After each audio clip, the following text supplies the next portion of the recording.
if I'd had the time to plan, We should perhaps... return them. Your Grace? You need your goats for the winter, don't you? Sheep, Your Grace. Sheep, even better. I shall make your flock of sheep whole.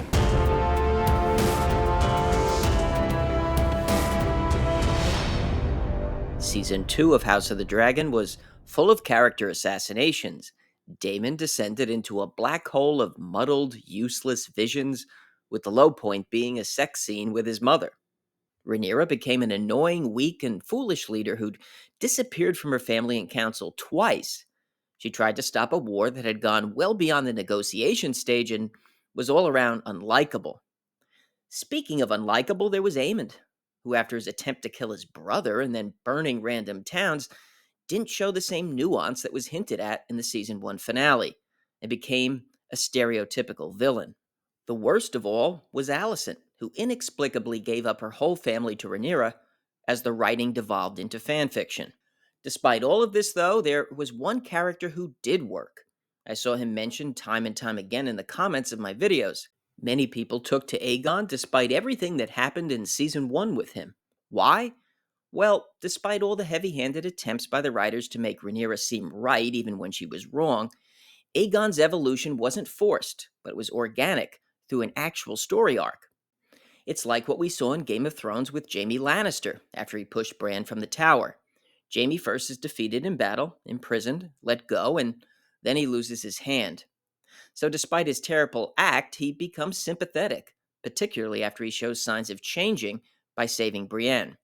Now, I'm not suggesting that the handling of Aegon was as great as what we saw in Game of Thrones with Jaime, but it's still a good comparison in displaying how the show got him right when so many others were done so wrong. When the season opened, it was surprising when we saw Aegon holding court and acting so concerned for and deferential to the citizens that came before him.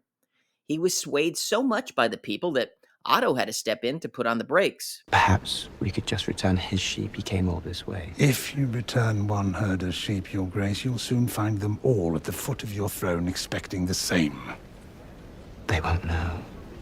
When the king speaks, Your Grace, all hear it. The first tragedy to befall Aegon was the murder of his son Jaehaerys.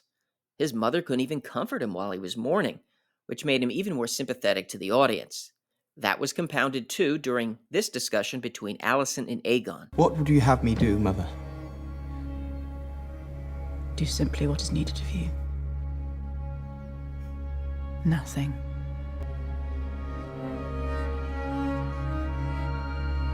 Her dismissiveness and disdain led him to fly to Rook's Rest, and that fateful decision would have life-altering consequences for Aegon. The audience, too, is further brought to his side because his own brother tries to kill him. This leads not only to Sunfire being severely injured, but Aegon is left burned and crippled. This is an arc that makes you empathetic toward him. His son was brutally killed, his family doesn't care about him, and his brother even wants him dead. Whether this all was intentional or not by the writers is up for debate. You have to wonder after their treatment of other characters where stuff just sort of happens to make plot points, like Aegon's wife Helena. She goes from a quiet, unassuming woman who many see as eccentric to having supreme omniscient powers that weren't even hinted at before, and on top of that, a sudden infusion of boldness. You burned him, and you let him fall. You'll be dead. Now, before someone jumps in and says Aegon will never be likable because of his assault on the servant girl in season 1, yeah, I get it, that's understandable, but that's why I also use the Jaime example of someone doing something terrible, but the story altering your perception of him. I think, too, that most of us search for likable characters when it's hard to find them in the show, because we all want someone to root for. Rhys Ifans summed up one of House of the Dragon's problems very well. Both sides are genocidal, crazy war criminals.